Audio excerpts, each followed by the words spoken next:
साथ संगत जी, प्यार से कहना धन निरंकार जी। आज भी वही संदेश और ये इंसान को, इस मानव को चेतन भक्तों ने हर समय की तरह वही इशारा करते हुए कि जीते जी इस जीवन को संवार लिया जाए, इस सच्चाई को जानकर फिर हर पल इसी में गुजरान किया जाए।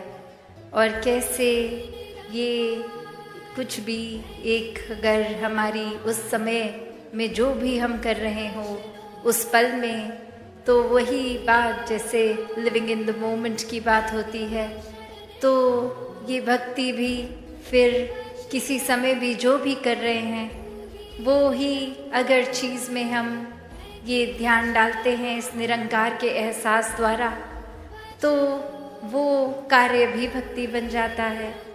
कैसे एक जो आज भी प्रेरणा में सुना कि ये पहले विषय इस परमात्मा को जानने का है, और जब ये ब्रह्म ज्ञान द्वारा जान लेते हैं, ये विश्वास आ जाता है और ये मान लेते हैं, तो ये एक ही सच, एक ही परमात्मा जिसको देख भी लिया और इसमें यकीन भी हो गया, ये एक भाव और उसके बाद फिर स्वाभाविक ही हो जाता है एक हो जाना। ये एकमिक अवस्था इस परमात्मा के साथ, इस परमात्मा की बनाई हर चीज़ के साथ। तो कैसे एक कहानी भी दासी के ध्यान में आ रही है, जहाँ एक इंसान होता है, वो बहुत ही श्रद्धा से किसी गुरु के पास जाते हैं और वहाँ वो ये बात कहते हैं कि एक बहुत समय से आ तो रहे हैं, आपके प्रवचन भी श्रवण कर रहे हैं, पर ये जीवन नहीं बदल पा रहे। एक जो आप बात करते हैं मध्य मार्ग की कि ये बैलेंस्ड लाइफ वो हो नहीं पा रहा, क्योंकि जब हर दिन के किसी भी कार्य को करते हैं तो ध्यान उसमें चला जाता है, तो ये परमात्मा की सोच ही नहीं आती इस दिल को, इस दिमाग को। और जब परमात्मा के प्रति एक ध्यान लगा लेते हैं तो इस संसार की चीज़ों से ही अपना एक नाता तोड़ने का दिल करता है। फिर दिल करता है कि बस एकांत में ही रहें, कोई हमसे बात ना करे, हम किसी से बात ना कहें, एक अपने सारे कर्तव्यों को भी भूल जाएं, बस यही करते रहें। तो आप तो समझाते हैं कि कैसे ये बैलेंस रखना है कि दुनिया में जीना भी है, समाज परिवार की सेवा भी करनी है, और हर पल में परमात्मा को भी याद रखना है, और ये उपलब्धियों को भी प्राप्त करना है, मेहनत करनी है। और अब इस उपलब्धियों से इतनी सारी चीज़ें घर में खरीद के रखनी है, तो नज़र जहाँ जाती है एक नई डिस्ट्रैक्शन बन जाती है। तो ये अब एक मिक होना है, ये बैलेंस बनाना है, ये तो सीख लिया, पर इस पे अब एक प्रैक्टिकली जिया नहीं जा रहा। और वहीं वो समझाते हैं गुरु कि आपके घर के आसपास आपसे सबसे नज़दीक क्या दुकान है, कौन सी दुकान है, तो वो सब बताते हैं कि एक सब्ज़ी वाले हैं, वो बस बहुत अलग अलग सब्जियां रखते हैं, और अपने तराजू में वो जो भी ग्राहक आता है बताता है कितने किलो को कितनी सब्जी चाहिए, उसको तोल कर दे देते हैं।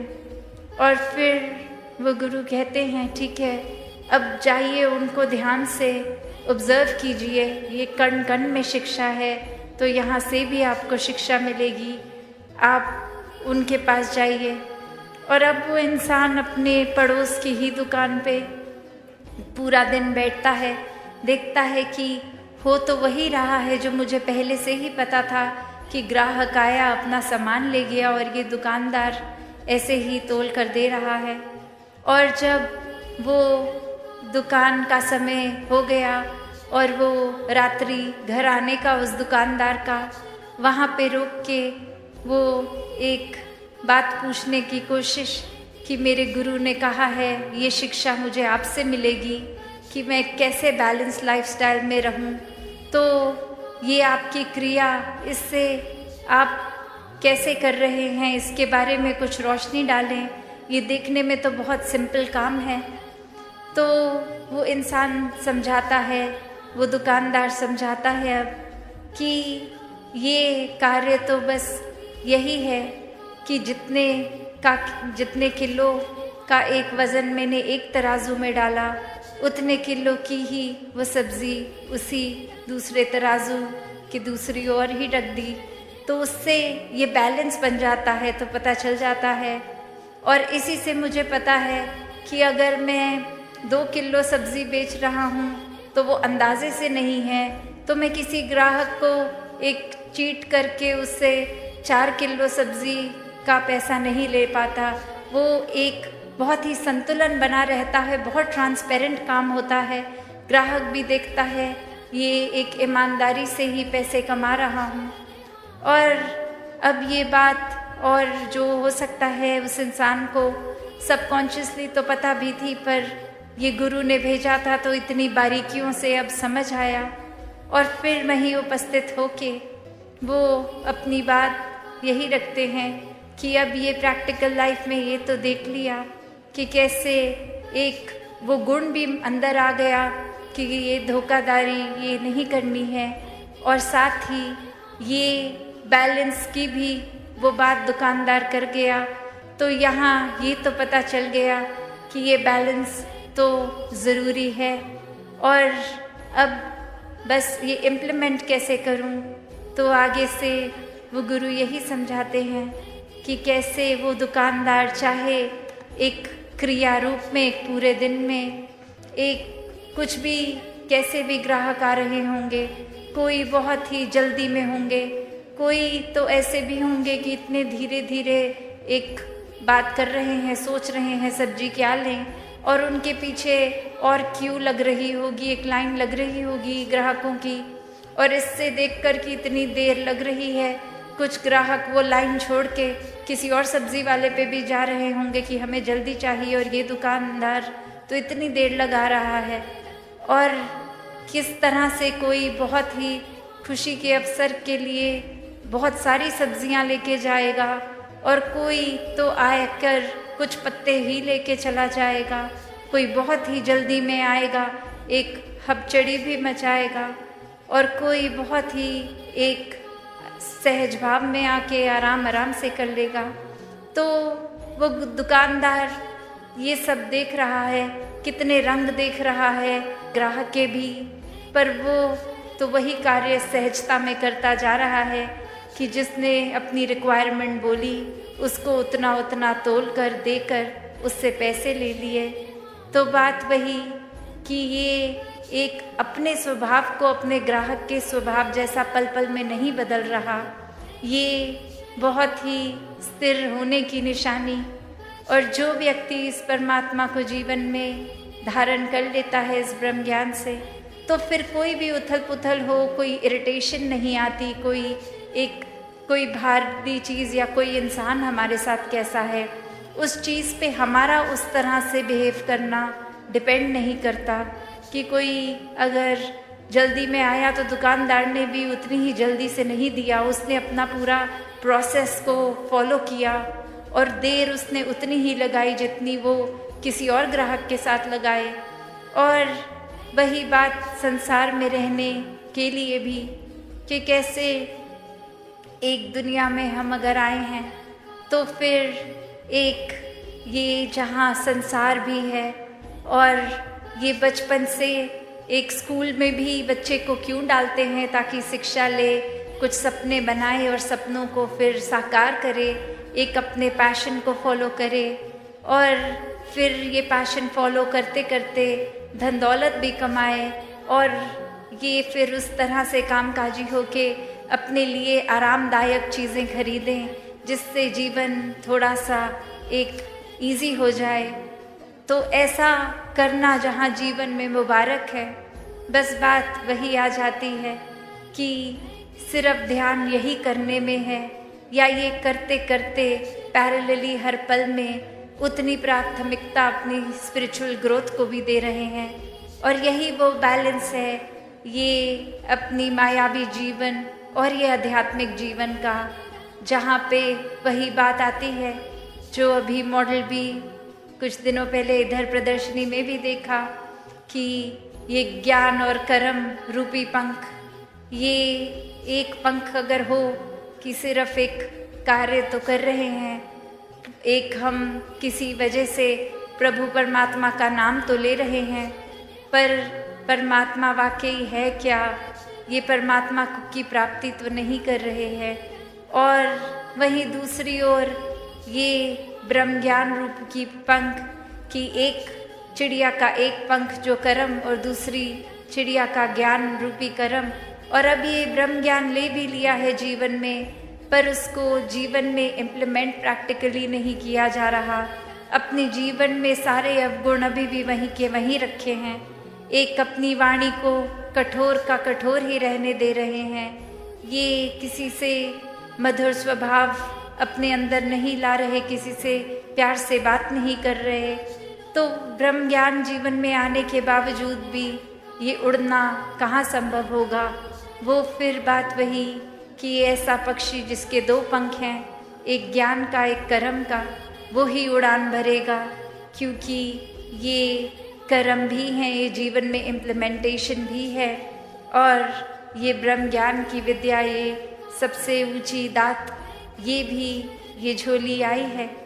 तो यहाँ एक ये जो बैलेंस का उदाहरण इस कहानी में भी, तो कैसे एक सुनने में तो लगता है कि एक शायद बैलेंस अचीव करना जीवन में पॉसिबल नहीं है, क्योंकि हमारा जहाँ मन ये चंचल है, एक तरफ अगर लग जाएगा, एक अगर हमने चीज़ दिमाग में बांध ली तो बस उसी ट्रैक पे उसी को ही सोचता जाएगा और एक चीज़ की इतनी एक्सट्रीम कर देगा, एक अपनी पॉइंट ऑफ व्यू को भी इतना एक्सट्रीम हम मान लेंगे कि हमारे जैसा अच्छा कोई सोच ही नहीं सकता, एक हमारे जैसा अच्छा तो कुछ भी कोई नहीं कर सकता, कोई है ही नहीं इतना अच्छा।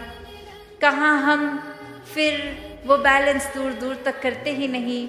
और ये तो पता ही है, जब एक चीज़ की ही अति होती जाएगी तो फिर दूसरा एक बैलेंसिंग फैक्टर है ही नहीं। तो वो एक हाइट जहाँ तक कोई अगर ऊंचा जाता है, अगर कितनी भी पहाड़ की ऊंची चोटी पे चले जाएं, तो एक वो लास्ट फाइनल पॉइंट होगा, वो टिप होगी, उसके ऊपर तो और वो पहाड़ है ही नहीं। तो फिर अब बस एक नीचे की ओर ही जाना बाकी रह जाएगा। तो बात वही कि ये सेवा, सुमिरन, सत्संग, इस परमात्मा से जोड़कर ये बैलेंस बना कर रखने की बात। और वहीं ये भी एक समझाया गया, आज चाहे सुबह वो सेवा दल रैली के रूप की एक स्किट द्वारा ही एग्जाम्पल उन्होंने सेवा का ही लिया कि कैसे हम अगर सिर्फ सेवा की ही एक्सट्रीम करते जा रहे हैं कि एक सत्संग को प्रायोरिटी नहीं, एक बस ये सोच रहे हैं कि आज हमारी ड्यूटी है तो हम पहुंच जाएंगे सेवा पे, क्योंकि वो एक हमें काम दिया गया है तो वो कार्य निभाना है। और मन की खुराक के लिए ये सत्संग को भी प्रायोरिटी नहीं, तो वो सेवा भी बस कार्य ही बन जाएगी, क्योंकि वो भाव तो सत्संग से मिलते हैं। और ये मन में भी अगर सिमरन का घाटा है तो ये सेवा और सत्संग भी फिर वो एक हमारी ग्रोथ के लिए इनकम्प्लीट है। तो यहाँ ये तीन चीज़ों का बैलेंस है। उस तराजू में वो पंखों में तो चलो दो पंख की बात थी, यहाँ एक ये निराकार को हर समय रखकर ये सेवा, सुमिरन, सत्संग को ही इक्वली इम्पोर्टेंट बना के रखना, ऐसा बैलेंस करना। और जो ये कर लेते हैं उनके लिए फिर ये जीवन भी बहुत सहज हो जाता है, फिर कुछ एक्स्ट्रा एफर्ट नहीं लगता। हर दिन चाहे आज लगे कि ये सुबह से निकले इतने थके और आज तो घर पे कोई गेस्ट भी आने हैं, उनको भी एक अटेंड करना है, और फिर हमें किसी के घर डिनर पे उनके गेस्ट बन के जाना है, तो फिर ये पूरी दिन की एक्टिविटी इतनी ज़्यादा, तो इसमें थोड़ा सा मैनेज करना, एक भागा दौड़ी लगानी, ये कैसे समय पे सब कुछ होगा, ऑर्गेनाइज करना, ऐसे थॉट्स भी इतने सहज हो जाते हैं कि जब कोई आया घर पे उसको गेस्ट ही ना माने, परिवार का ही हिस्सा माने और वो प्यार का भाव हो जाएगा, तो कुछ वो शो ऑफ करने की बात तो रही ही नहीं कि इनके आगे कुछ फ्लॉन्ट करना है। उनको वैसे ही प्यार से बिठा के खाना परोसना है और उसी प्यार से वो खाना भी बनाया जाएगा कि ये किसी को इम्प्रेस करने के लिए नहीं है, बस ये जो आ रहे हैं उनसे इतना प्यार है क्योंकि वो प्रभु के ही बनाए गए हैं। और अब जब वो बात आ जाती है तो वही प्यार से खाना बनाया गया, खिलाया गया और फिर आगे किसी और के भी घर जा रहे होंगे तो वही प्यार लेकर जाएंगे कि आप कोई बात नहीं, आप बैठिए, आपका चाहे घर है पर हम मेहमान होकर भी आप बताइए क्या लाना है, हम खुद लेके आएंगे किचन से। तो ऐसे भाव भी संतों के हो जाते हैं कि आप सारा ये थकावट अपने हिस्से लाने कि हम चाहे आपके घर मेहमान बन के आए हैं पर हम हैं तो सेवादार ही, तो जो भी है ये मिलजुल के निभा लेते हैं। तो बात वही कि कैसे इस जीवन में फिर अपने ऊपर ही है कि एक बेकार में ही हर छोटी से छोटी चीज़ का भी स्ट्रेस बना के रखना है, या इस परमात्मा में इतने एक में खो जाएं कि कौन सी चीज़ हो के निकल भी गई वो कुछ लगी ही नहीं बड़ी, एक बहुत ही हवा के झोंके की तरह आई और गई। और कैसे फिर ये बैलेंस भी बना रहता है कि वो काम भी सारे हो गए, वो प्यार में भक्ति में रहता हुआ मन एक अपने दोस्तों के साथ दोस्ती, समाज के प्रति भी जो कर्तव्य रहे तो कैसे वो भी बहुत बखूबी निभा लिए गए और कुछ एक्स्ट्रा खुद को भी नहीं लगा। एक जैसे एक कोई पूरे दिन अगर कुछ नहीं भी होता करने में तो भी दिल वही महसूस कर रहा था, या फिर कोई दिन जो पूरी तरह से जैम पैक्ड है कि फुर्सत ही नहीं सांस लेने की, उसमें भी ये दिल दिमाग उतने ही रिलैक्स्ड। तो बात वही कि जो वाक्य ही इस परमात्मा के आश्रय रह लेते हैं वो हर पल को इतना हल्का फुल्का बना लेते हैं कि ये पता ही है कि कैसे ये परमात्मा जो कर रहा है इसी के ही एक शुक्राने भाव में रहें तो बहुत ही, चाहे उस समय हमें लगेगा कुछ ठीक है नहीं है पर ये है, चाहे हमारी नज़र नहीं देख पा रही पर ये ठीक ही है, तो वो कोई हिसाब किताब हमारे आंकड़े लगाने का तो काम नहीं, ये बस परमात्मा की एग्जिस्टेंस देखकर विश्वास की बात है। और जो वाक्य ही हर पल का एक अपनी कन्वीनियंस से कि कुछ जीवन में अच्छा हुआ है तो विश्वास करेंगे और नहीं है तो विश्वास नहीं करेंगे। जब ऐसी कन्वीनियंस से ही परमात्मा को जीवन में जगह दी तो फिर तो कोई लाभ नहीं है, फिर तो वो कोई भी और चीज़ के साथ संसारिक कर सकते हैं। और परमात्मा को प्राप्त करके भी जब एक सब कुछ प्राप्त कर लिया तो भी नज़र इतना छोटा, तंगदिली बना ली, नज़रिया इतना छोटा, तो फिर इतनी बड़ी दात का भी क्या ही फ़ायदा रहा। तो बात वही कि ये जो बैलेंस की बात है और इसी बैलेंस के साथ ये विस्तार भी होता है कि जैसे जैसे हमें फिर ये एहसास होगा कि परमात्मा को और ज़्यादा अगर हमें पता है अपने अंतर्यामी हम खुद हैं कि वाकई में हमारा ध्यान, हमारा दिल पूरा दिन ज़्यादातर क्या करता है, तो खुद को ही देखकर अपने अंदर वो चेंजेस लाने कि और ज़्यादा कैसे स्पिरिचुअली इंक्लाइन हो सकें, वो उस तरफ अपना विस्तार करें। और कैसे हम अगर कोई कमी कर रहे हैं कि किस तरह एक संसार के लिए कुछ ऐसा अच्छा नहीं कर पा रहे, अपने लिए कुछ ऐसा अच्छा नहीं कर पा रहे, तो वहाँ पे भी एक विस्तार किया जाए, क्योंकि ये श्वास तो उतने ही हैं और उसी में ये एक मटीरियलिस्टिक और स्पिरिचुअल लाइफ को बैलेंस करना है, तो उसी में ही सब कुछ करना है। तो जिन्होंने ये बखूबी कर लिया वो तो अपना जीवन बहुत अच्छे से निभा गए, वरना तो ये कैपेसिटी, ये कैपेबिलिटी इस परमात्मा ने हर एक में दी है, वो हमारा ही कहीं आलस है, चुनाव है या फिर एक हमारा माइंडसेट को जो हम इतना नारो कर देते हैं या अपने अहंकार में ही चूर रहते हैं कि कोई भी चीज़ करने की काबिलियत होने के बावजूद नहीं करते, या फिर इस परमात्मा का आसरा ही नहीं लेते, एक माइंडसेट हमने ऐसा बना लिया होता है। तो दातार जहाँ हर किसी को अपने दर्शन इस ब्रह्म ज्ञान द्वारा कराता है, तो अगर हमने ही यहाँ जैसे अभी प्रवचनों में भी सुना कि अगर आँख हमारी बंद है तो हम वो देख ही नहीं पाएंगे जो है, तो बात वही कि ये जीते जी अपने जीवन को भक्तों ने जहाँ खुद भी संवारा है वहाँ हर एक को संवारने की प्रेरणा दी है, और वो किस तरह संवारा जाए वो भी बताया है कि सिर्फ एक ही तरीका है, परमात्मा से जुड़कर उसको हर समय देखकर एक जीवन में सच को स्थापित करके ही ये एक मार्ग वाकई ही एक सच्चाई का मार्ग जो है इस पे चल पाएंगे, हर एक के बन जाएंगे, हर एक को अपना बना लेंगे। साथ संगत जी, धन्यवाद जी। साथ संगत जी, प्यार से कहना धन निरंकार जी। साथ संगत जी, किसी की बुराई तलाश करने वाला इंसान की मिसाल उस मक्के की तरह है जो सबसे खूबसूरत जिस्म को छोड़कर सिर्फ जख्म पर ही बैठती है। भक्त समर्पण वाला ही तो अपनी प्रीत निभाता है, कहे हरदेव गुरु का गुरसिख मुख उजाला कर जाता है। साथ संगत जी, प्रार्थना करने के लिए भक्तों को विशेष दिन नहीं चाहिए होता, बल्कि उनके जीवन का हर पल एक प्रार्थना ही है। अरदास है कि सभी समर्पित भाव से, बेगर्ज होकर निष्काम भाव से इसकी रजा में रहते हुए भक्ति करते चले जाए। साथ संगत, अच्छी सोच, अच्छी भावना और अच्छे विचार, ये तीनों जीवन में सुख शांति के लिए बहुत जरूरी है।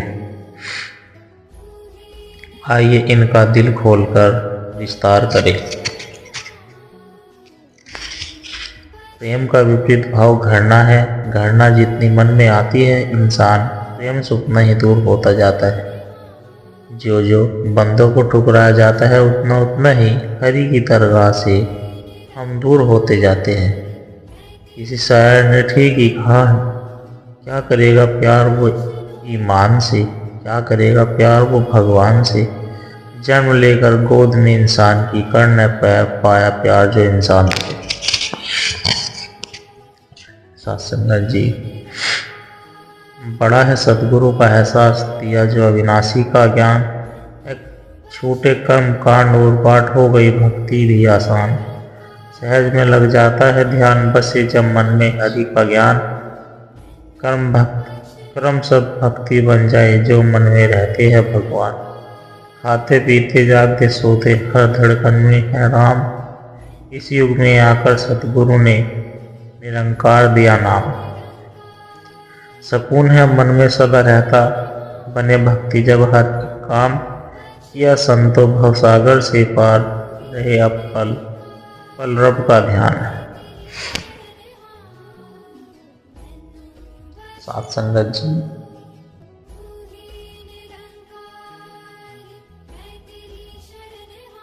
भगवान की लीला परंपार है।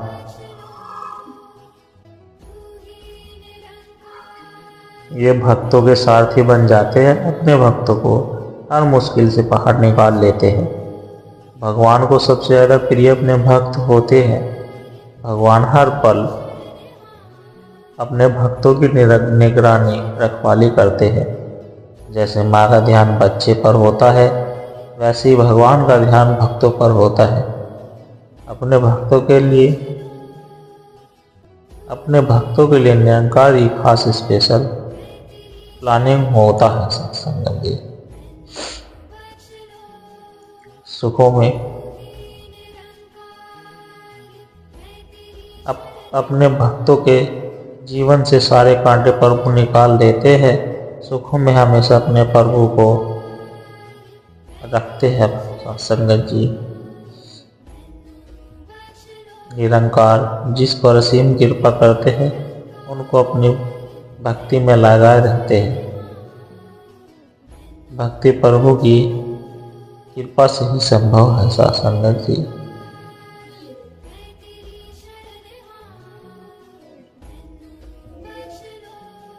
साथ संगत जी, श्री अष्टवक्र गीता श्लोक 8 अध्याय 18। साथ संगत जी,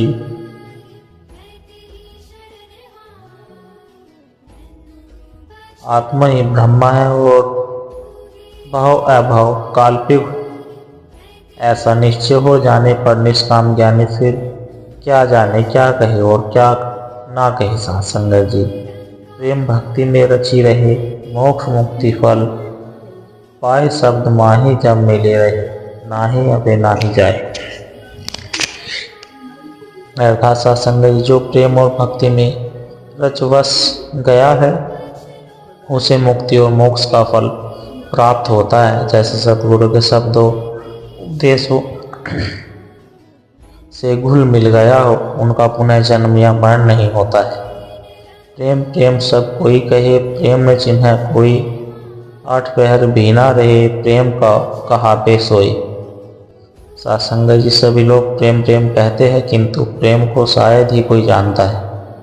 यदि कोई व्यक्ति आठों पहर प्रेम में भीगा रहे तो उसका सच्चा प्रेम कहा जाता है। साथ संगत जी, हम तुम्हारो सिमरन करे तुम हम चितावो नाही, सुमरन मन की प्रीति है सो मन तुम ही माही। अर्थात साथ संगत जी, हम ईश्वर का सुमरन करते हैं परंतु पर वो मेरी तरफ कभी नहीं देखते हैं। सुमरन मन का प्रेम का है और मेरा मन सर्वदा तुम्हारे ही पास रहता है। साथ संगत जी, महान व्यक्ति हमेशा विद्यार्थी बनकर रहते हैं क्योंकि वे ये सब जानते हैं कौन केवल परमात्मा है।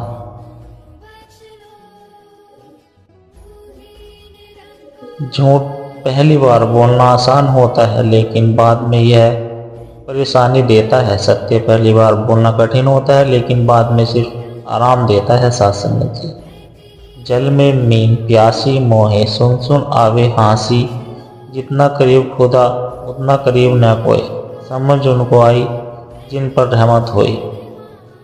कस्तूरी कुंडल पसे मग ढूंढे मवन माही, ऐसे घट घट राम है दुनिया देखत नाही। माहौल का मानव जीवन पर बहुत असर होता है। हमेशा संतों के माहौल में रहना चाहिए। संतों के संग की जगत में महिमा बहुत निराली है। कई हृदय जीवन में रसगुण भरने वाली है। साथ संगत जी, ईश्वर आपकी ईमानदारी से की गई मेहनत कभी भी जाया नहीं जाने देते, बशर्ते आपको उद्देश्य गलत न हो। निरंतर कोशिश जारी रहे।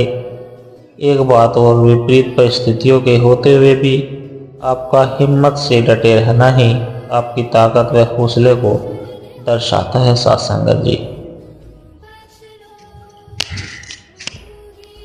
संत है वो जो नाम कुमारी में ही हरदम चूर रहे, भक्ति वाला जीवन जीकर आनंद से भरपूर रहे। संत कभी निंदा न करता और न निंदा सुनता है, अवगुण को अनदेखा करता गुण में के मोती चुनता है। संत वही जो कटुवचन को हंसते हंसते सहता है, प्रीत प्यार की निर्मल धारा बनकर हरदम बहता है। संत वही है जो दूसरों को खुद से ऊंचा माने, जो अपने आप को सबसे अदना सबसे छोटा जाने। जो संत है वो सुख में न कोई दुख में न घबराए, जो कहे हृदय की समरस रहकर तू ही गाए। जो साथ संगत जी, हर हाल में दाता का जो शुक्र मनाते हैं उनके घर खुशियाँ ही खुशियाँ बरसाते हैं।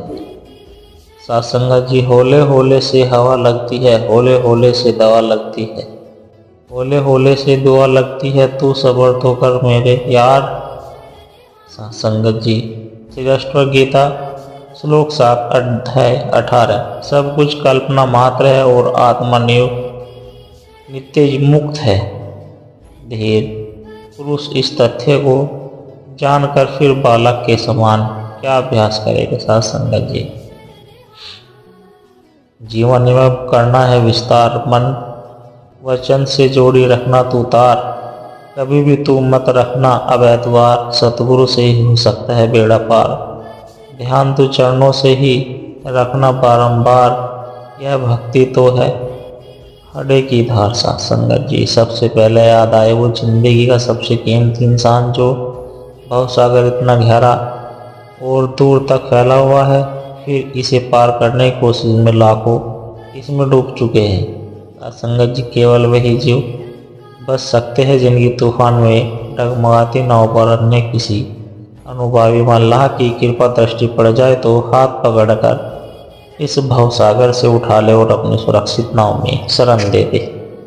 सत्संगत जी, प्यार से कहना धन निरंकार जी।